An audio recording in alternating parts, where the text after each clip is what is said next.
Praise the lord.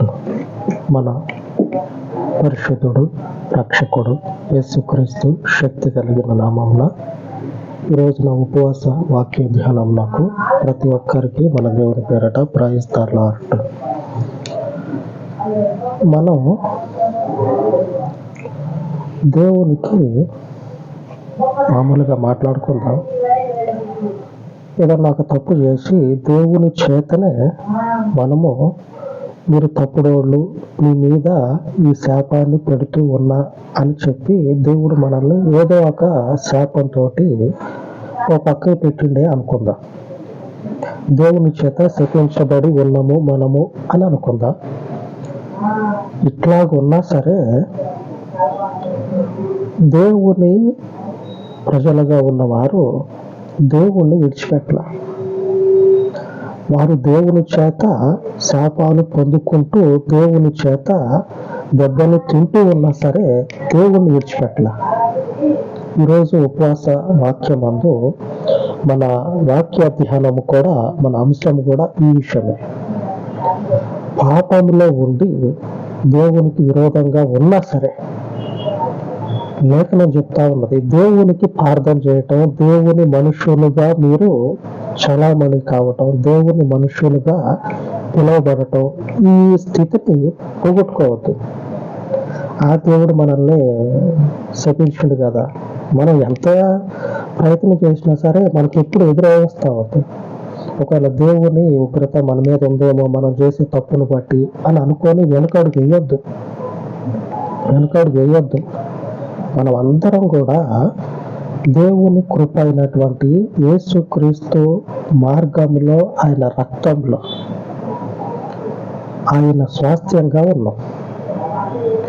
మనుషుడు కనురేపగొట్టడం మర్చిపోతాడేమో కానీ, ఆ మనుషుని కంటిని మర్చిపోతాడేమో కానీ దేవుడు యేసు ప్రభువుని మర్చిపోడు. యేసు ప్రభు యొక్క రక్తంలో కడగబడి యేసు ప్రభు అడుగు జాడల్లో బతుకుతున్న వారిని ఏ మాత్రం కూడా దేవుడు వదిలిపెట్టడం మర్చిపోడు. అసలు ఆయనకి మరుపే ఉండదు. ఏమైనా మర్చిపోయినా అనే అటువంటి ఆలోచన ఉండదు దేవునికి. అంతగా మనము దేవుని యొక్క హృదయంలో నిలబడి ఉన్నాం.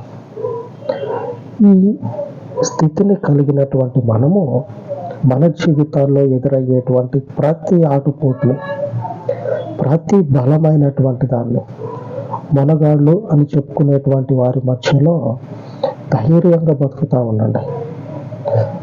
మా దేవుడు మాకున్నాడు. మా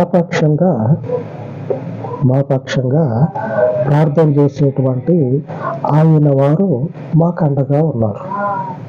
నువ్వు ఎవరు చూసుకొని మా మీదకి ఎగబడతా ఉన్నావు అనే ధైర్యాన్ని కలిగి ఉండాలి. ఈరోజు మన వాక్య ధ్యానము కూడా అదే.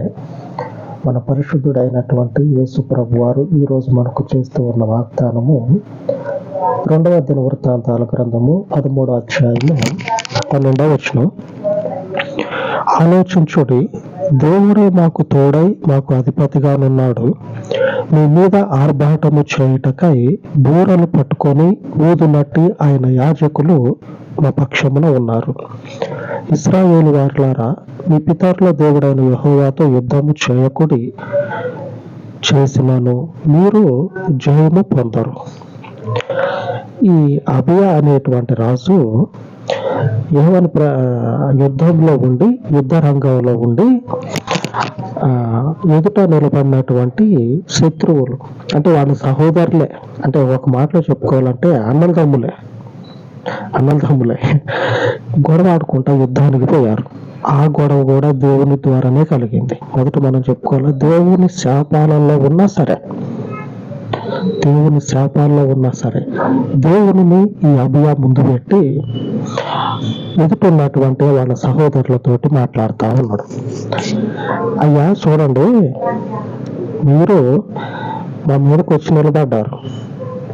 నేనేదో దారిని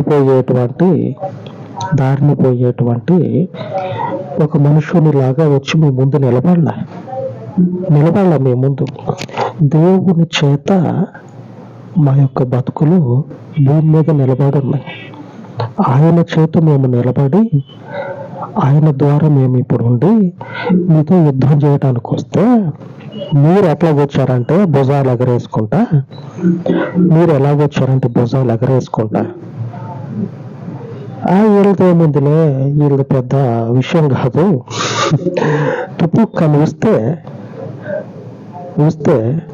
పోయే మనుషులు, ఆ ఉమ్ములో కొట్టిపోయే మనుషులు, వీళ్ళ బతికేంత అని అనుకుంటా ఉన్నారే మీరు, అట్లా అనుకోకాకండి అని అభియా చెప్తా ఉన్నాడు. ఇంకొక మాట ఏమంటాడో తెలుసా, యుద్ధానికి పోయినప్పుడు ఆ పేకలు ఊపుతారు కదా, అదే బోరలు ఊపుతారు కదా యుద్ధం మొదలైందని గుర్తుగా. ఆ బోరలు ఊదేవాళ్ళు ఎవరంటే దేవుని సన్నిధిలో దేవునికి ఆహారం పెట్టేవాళ్ళు, దేవుని సన్నిధిలో మా గురించి ప్రార్థన చేసేటువంటి యాజకులే ఇప్పుడు యుద్ధానికి వచ్చి బోరలు ఊదుతా ఉన్నారు. దేవునికి ప్రార్థన చేసి దేవునికి ఆహారం పెట్టేటువంటి ఆయన సేవకులు వచ్చి యుద్ధంలో బోరలు ఊదితే ఈ యుద్ధంలో మీ చేత మేము ఓడిపోతామా?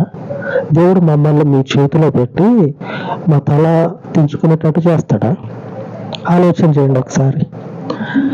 ఎవడెవడో వచ్చి గుండె కూడా పెట్టుకోలేనటువంటి బతుకు కలిగినటువంటి వాడు వచ్చి దేవుని ప్రజలను దూషిస్తా ఉంటే మన జీవితంలో ఉన్నది, మన జీవితంలో తప్పు ఉంది, వాడు అంటలో తప్పు ఏముందిలే అని అనుకోగాకండి. ఉంటే ఉన్నది తప్పు, మనుషుడు అంటేనే తప్పు. ప్రత్యేకంగా ఈ మనిషి మీద మరొక తప్పు మోపాల్సిన అవసరం లేదు. మనుషుడు అంటేనే తప్పు. ఆ మనుషుడు తప్పు చేయటంలో తప్పే లేదు. మన మీద తప్పు ఉన్నదని చెప్పనని దేవుడు మనల్ని శపించుండని చెప్పనని ఆ ఎదుటిన్నటువంటి వారి ముందు చేతులు కట్టుకొని ఉండటం ఎంతవరకు సమంజసం? దేవుని మనుషులు అయ్యుండి ఆయన శత్రువుల ముందు చేతులు కట్టుకొని ఉండటం ఎంతవరకు సమంజసం? అందులో యేసు అడుగు జాడల్లో ఉన్నటువంటి మనం. ఈ అభియా కూడా మంచి గట్టి ధైర్యం కలిగినోడని చెప్పాలా. ఎందుకంటే ఆలోచన ఉంది, మనిషికి ఆలోచన ఉంది. మనకి కూడా ఆలోచన అనేది ఉండి కొనసాగాల జీవితంలో.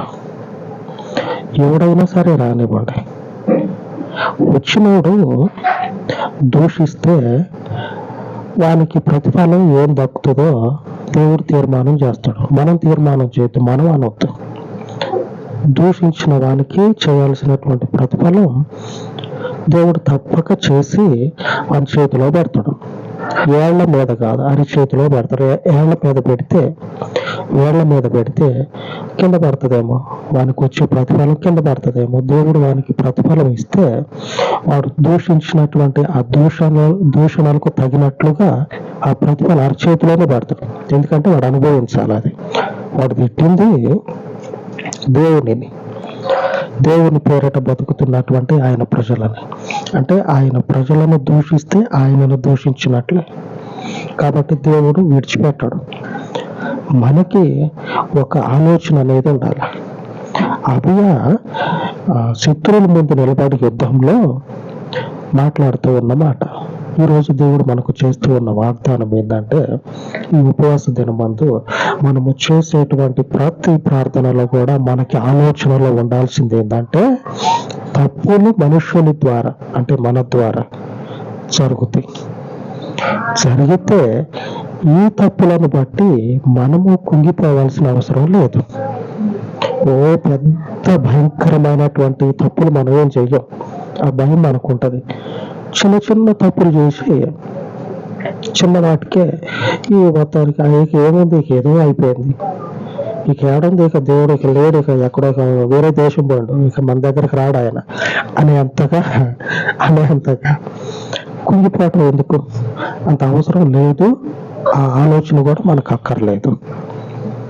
అభియా ముందు నిలబడి చెప్తా ఉన్నాడు, దేవుడు మనకు ముందు నిలబడి వాగ్దానం చేస్తా ఉన్నాడు ఈ రోజున. 12వ వచనం 13వ అధ్యాయం. దేవుడే మాకు తోడై మాకు అధిపతిగా ఉన్నాడు. దేవుడు మనకు తోడుగా ఉండి అధిపతిగా ఉన్నాడు. ఆయన ఆధిపత్యంలో మనం ఉన్నట్లయితే మనకేం చేస్తాడంటే దేవుడు గొప్ప రక్షణను అనుగ్రహిస్తాడు. గొప్ప రక్షణను మన యొక్క జీవితాల్లోనికి తీసుకొస్తాడు. ఆ రక్షణ ఏది? శత్రువు మీద అతిశయించగలిగేంత రక్షణ. మనలను చూసి బీరాలు పలికేటువంటి వాళ్ళు, ఆ ఊసేటువంటి ఊమిలో వీళ్ళ బతుకులు కొట్టుకుపోతాయని తోలనాడి మాట్లాడేటువంటి వాళ్ళు దేవుని చేత మొత్తబడతారు. ఆ రక్షణ దేవుడు మనకి ఆయన విరోధులను మొత్తటం ద్వారా కలగజేస్తాడు. ఆలోచన చేయండి. దేవుడే మాకు తోడై మాకు అధిపతిగా ఉన్నాడు. నువ్వు వచ్చి నిలబడినంత మాత్రాన, నువ్వు వచ్చి తిట్టినంత మాత్రాన, దూషించినంత మాత్రాన మా జీవితాలు దేవుని చేత శపించబడిన స్థితిలో ఉండొచ్చు.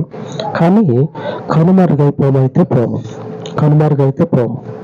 ఆయన చేత స్థాపించబడేటువంటి వారమే కానీ కొట్టువేయబడేటువంటి వాళ్ళమైతే కాదు. ఎంత ధైర్యం ఉన్నది, ఎంత విశ్వాసం ఉంది, ఎంత తెగువని చూపిస్తా ఉన్నాడు. యుద్ధంలో నిలబడి, యుద్ధానికి పోతే ఎవడన్నా కత్తులు ఎట్లున్నాయి, మన యుద్ధ సామాగ్రి ఎట్లా ఉంది అది చూసుకుంటాడు. కానీ ప్రైజ్ ద లార్డ్, దేవుడు మిమ్మల్ని దీవించును కాక, మాకు దేవుడు తోడుగా ఉన్నాడు అని చెప్తాడా? యుద్ధంలో ఉండి? ఎవడు చెప్పడు. అబియా దావీదుకి 4వ తరంలో ఉన్నటువంటి దావీదు సంతానం. దావీదు తర్వాత సొలొమోను తర్వాత రెహబాము తర్వాత అబియా. 4వ తరంలో ఉన్నటువంటి ఈ అబియా అప్పుడెప్పుడో దావీదు చేసినటువంటి ప్రార్థన గుర్తుపెట్టుకున్నట్లు ఉంది. మనకి కూడా యేసు ప్రభు వారు చెప్పినటువంటి మాట, లోకం అంతా నశించిపోతూ ఉంటుందా? మీరు నశించిపోరు. మీరు నశించిపోయేటువంటి విధంగా నన్ను ఆశ్రయించాలా, నేను మీకు ఆశ్రయంగా ఉండాలా. మీరు నశించిపోతారే అనుకోండి, నేను ఆశ్రయం అయితే కాదు. మీరు నశించిపోని విధంగా నేను మీకు ఆశ్రయంగా ఉన్నా అని దేవుడు మనకు వాగ్దానం చేసి ఉన్నాడు. ఆయన బ్రతికినన్ని రోజులు అదే మాట చెప్పండి. చనిపోయి పునరుద్ధానుడై 3వ రోజు లేచిన తర్వాత కూడా అదే మాట చెప్పిండు. అటు తర్వాత మరికొన్ని రోజులు శిష్యులకి కూడా అదే మాట చెప్తా ఉన్నాడు. ఇప్పుడు కూడా ఆయన ఆత్మ చేత ఈ రీతిగా మీకు చెప్తా ఉన్నాడు. ఆమేన్. దేవునికి మహిమ కలుగును కాక. అబియాకున్నటువంటి గొప్ప ధైర్యం ఏందో చూద్దాం ఒకసారి. 2వ సమూయేలు 7వ అధ్యాయము 29వ వచనం. దయచేసి నీ దాసుడనైన నా కుటుంబము నిత్యము నీ సన్నిధిని ఉండునట్లుగా దానిని ఆశీర్వదించుము. యెహోవా నా ప్రభువా, నువ్వు సెలవిచ్చి ఉన్నావు, నీ ఆశీర్వాదము నుండి నా కుటుంబము నిత్యము ఆశీర్వాదింపబడును గాక. దావీదు దేవుని సన్నిధిలో ఉండి ఈ ప్రార్థన చేస్తా ఉన్నాడు. నీ ఆశీర్వాదము పొందుకొని నా కుటుంబము. అబియా దావీదుకి కుమారుడు, తాత ముత్తాత ఇతడేమో, అంటే దావీదు కడుపును పుట్టినటువంటి కుమారుడు అబియాని బట్టి దావీదు చేస్తూ ఉన్న ప్రార్థన, నీ ఆశీర్వాదం పొందుకొని నా కుటుంబము నిత్యము కూడా నీ సన్నిధిలో ఆశీర్వదించబడుతుంది. నిత్యము ఇప్పటికీ కూడా ఆశీర్వదించబడేటువంటి వారం. తప్పుల మధ్యలో, లోపాల మధ్యలో కొనసాగుతూ ఉన్న క్రమంలోనే ఇలాగ ఉపవాసాల చేత దేవుని సన్నిధిలో నిలబడినప్పుడు ఇటువంటి ప్రార్థన మన జీవితాలకు గొప్ప జయాన్ని ఇస్తుంది. ఆమె ఏ మాత్రం కూడా లోకానికి బెదిరిపోయి, ఈ పాన్ డబ్బాలు ఉంటాయి కదా, ఆ పాన్ డబ్బాల ముందు నిలబడి కుంగిపోవద్దు. అంటే అర్థమైందా? పాన్ డబ్బా అంటే ఈ కిడ్నీలు, ఈ గుట్కాలు తినేటువంటి బ్యాచ్ ఉంటుందిగా, ఈ బ్యాచ్ ముందు నిలబడి కుంగిపోవద్దు. ఆయన అటువంటి వారిని కుంగదీసే దేవుడు. ఎందుకంటే ఆశీర్వదించబడినటువంటి వారము, యేసుక్రీస్తు చేత ఆశీర్వదించబడిన వారము. శాపాలలోనే ఉన్నాడు అబియా దేవుని శాపాలలోనే ఉన్నాడు. ఆ శాపాలలో ఉండి దావీదు చేసిన ప్రార్థన ఏంది? దేవుని సన్నిధిలో, నీ ఆశీర్వాదం పొందుకొని నా కుటుంబం ఎప్పుడు కూడా ఆశీర్వదించబడను కాక. నీ దాసుని కదా నేను, నీ దాసుని అయినప్పుడు నీ సన్నిధిలోనే ఉన్నా. పాపం చేశా, అయినా సరే నీ సన్నిధిలోనే ఉన్నా. నీ సన్నిధిలో ఉన్నటువంటి నా కుటుంబం ఎప్పటికీ ఆశీర్వదించబడను కాక. మనలను కూడా మన దేవుడు ఎప్పటికీ ఆశీర్వదించును కాక. ఉన్నటువంటి ప్రతి లోపాన్ని కూడా సవరించుకొని ఈ లోపాలలోనే మన దేవునికి ప్రార్థన చేస్తాం. ఆయన ఎన్నడూ కూడా ఆయన స్వాస్థ్యమును, ఆయన సన్నిధిలో ఆయన ముందు నిలిచిన వారిని మరువడు. ఆ మరువని దేవునికి ప్రార్థన చేసుకుందాం. కృపా సత్య సంపూర్ణుడు అయిన యేసయ్య, దయగలిగిన మీ పాదముల చెంత ప్రార్థిస్తూ ఉండగా, క్రీస్తు మాకు అధిపతిగా ఉండి మమ్మలను నడిపిస్తూ ఉండగా, మా యొక్క లోపాలను, బలహీనతలను జ్ఞాపకము చేసుకొని మరొక మారు నీ దయగలిగిన వాక్యమును తండ్రి పరిపాలన చేసి, నువ్వు ఇచ్చినటువంటి వాక్యము చొప్పున నాకు యుగ సమాప్తి వరకు తోడుగా ఉంటానని చేసిన మీ వాక్యముతో పాటు దావీదు రాజు నాకు నువ్వు ఇచ్చినటువంటి నీ వాక్యమును తండ్రి ఈ దినమున మేము స్వతంత్రించుకున్నట్లు నీ కృప చేత మమ్మను దర్శించి నిత్యము దావీదు కుటుంబం అయ్యున్నటువంటి మేము ఆశీర్వదించబడినట్లు, దీవించబడినట్లు, నీ చేత తండ్రి గొప్ప రక్షణ పొందుకున్నట్లు మీ కృప సహాయమును అనుగ్రహించమని, మీ కృప సహకారమును దయచేయమని మరొక మారు ఈ ఉపవాస మనవులు మీ పాదముల యొద్ద ప్రతిష్ఠించి యేసుక్రీస్తు శక్తి కలిగిన నామమున ప్రార్థించి వేడుకొనుచు అను తండ్రి. ఆమేన్, ఆమేన్. మన దేవుని సహవాసము మనకు తోడయ్యుండును గాక. ఆమేన్, ఆమేన్.